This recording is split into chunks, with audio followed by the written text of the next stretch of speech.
خاص طور باندې پدې اف کې او پدې الزام کې ملوث وو نو هغه بیا امداد نکوما نو الله وای تاسو را دا شان سره دا خبره مناسبه نه ده ابو بکر صدیق رضی الله تعالی عنہ ته فرمایي والسعه او خاوند فراخي ان مالدار اي يؤتو داچی ورکی اول القربى خپلوانو ته یعنی قسم دي نخوري ورکول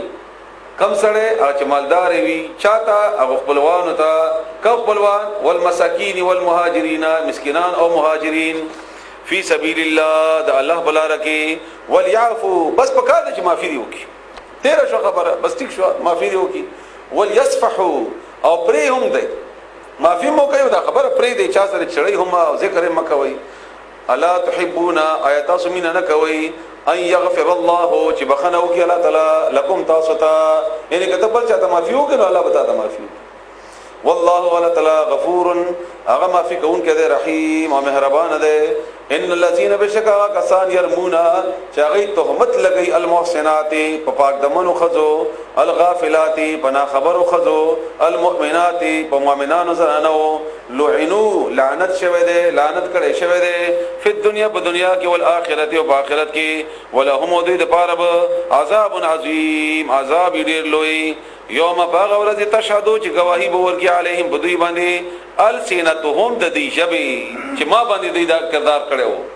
و ايديهم د دې لاسونه و ارجلهم او د دې خپې بما كانوا يعملون اعملون چې دې وکول یوم اذن بدغ ورځ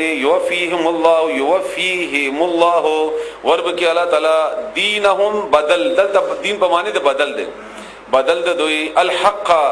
په انصاف سره ټیک ټیک صحیح ويعلمون او دوی په پوښي ان الله چې بشک الله تعالی هو الحق المبين دا حق هم ده او دا حق بیانون کې هم ده دا حق واضح کون کې هم ده رسول الله صلی الله علیه وسلم فرمایي متفقون علیه حدیث ته چې وو هلاکون کې ګناهونو نه ځان بچ کی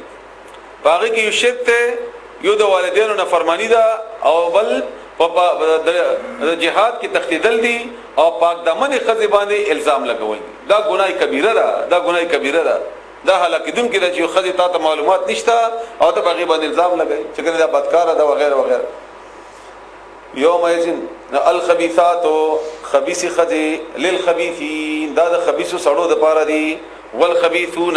او خبيث سړي للخبيثات دا د خبيث زنانو د پاره دي یو معنا خدا شو او د دې معنی مراد دا ده چې رسول الله صلی الله علیه وسلم څنګه چې پاک او صاف او الله بهترین برگزیده بنده ده نو دې سره الله تعالی امتکرنګي شان سره د دې مناسبه بیبي هم ده لکه څنګه چې عائشه رضی الله تعالی عنها وا څنګه چې آیتونو سره مل معلومیږي خود دې آیت کې د دومره وړه مونته معنا نه ده د دې کې ډېر وسات ده دا یو خبره تاسو ته خیمه به تاسو پوهیږئ خبره خود بدی خبره وشوله او د رسولي آیتونو کې بیان شوله سورۃ نور د شروع ده نو دیو جنا د دې معنا داسې کوا الخبيثات غنده خبري سخا خبري غنده کارونه دفاشي وغيرها ټول للخبيثي دا بس خا خلک کوي نو کاغه الزام لګول شو او کاغه خدش ولا او کاغه هر غندګي شو چې د کراغلا نو دا معنا وسیده او دا به آیات سره برابر هم ډیره ده او والخبيثون او پاک سړی چې کم دي للخبيثات هغه پیدا شي وي دیم دې لپاره چې ګندګي وکي کاغه عمل ده او کاغه د کار کول او کاغه معنا کوي نو غلطه نه ده اکثر مفسرین هغه معنا کړی ده مونږ به څنګه هغه ته غلطه وایو او محدوده ده او چا چې بده وای تحقیق کړی ده یا وسط کړی ده نو دلته الله تعالی داسې اشاره نه کړی چې سړی زنانه نه یو طرف ته مؤنث ته ګندګي بل طرف ته مذکر ته ګندګي نو هر څخه شی څخه سړی ده پاره هر څخه سړی د څخه شی ده پاره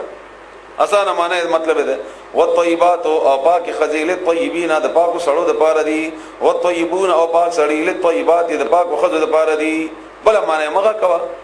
صفا سړی به صفا خبرې کوي خ سړی به خ خبرې کوي او ګنده خبره به ګنده سړی کوي او معاشره کې تقریبا تاسو پوهیږئ پیژنې ما د غرنګي وي اولئک هم دغه کسان مبرؤون دا مبرادی بریدی مما دهغنا یقولون چې دی وایي ان دا پاک سړی پاک خزي هغه په دې کې کار نه دلارلې ګوره خبره معلومه شو چې اشاره خبره ته ده نه څوک چې په دې رسول الله صلی الله علیه وسلم په دې معاشره کې چې کوم اساغ استوا دا یو څو کسانو او الله تعالی غي ته معافي کړی دا موږ هغه شان دي چې هغه باره کې خبر وکړو صحابه کرام ډېر لوی شان دي هغه تعالی تعالی لوی درجه ور کړی دا خو چې څومره اهم او مشران صحابه کرام هغه په دې کې سند راغستي لهم دوی لپاره مغفرتون بخنه ده ورزق او رزق ده کریم ده عزت یا ایها الذين امنوا اي مؤمنانو لا تدخلوا مداخله گئی تاسو بیوتن کورونتا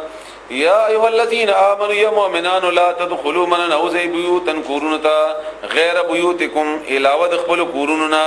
کوروننا علاوه بل کورونتا من نوزي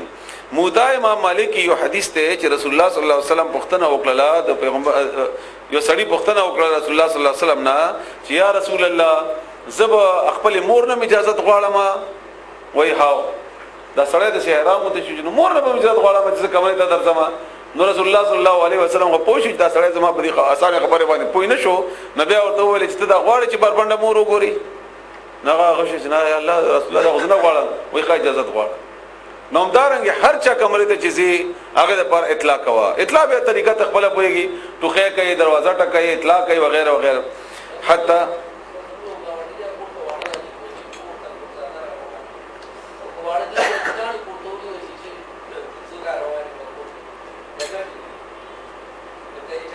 جی اجازت خو هر چړې په خپل طریقې خپويږي کنه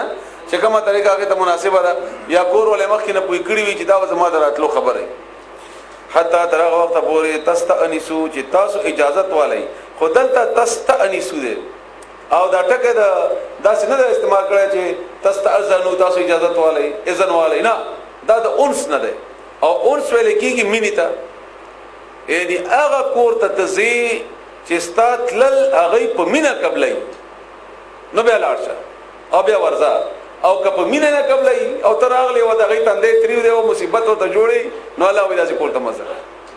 او دا عمومي هم دا غرنګ الله دې تمافي وکي ناغه ته چې پستاب ورتلو هغه خوشحاليږي او دا هر کور کې ودا سن نه چې یو څه بیان کوم ما سرم دی او تاسو سرم دی هر سړی سره باز سره راشي و تا مصیبت بیا راغله اوس بسی کله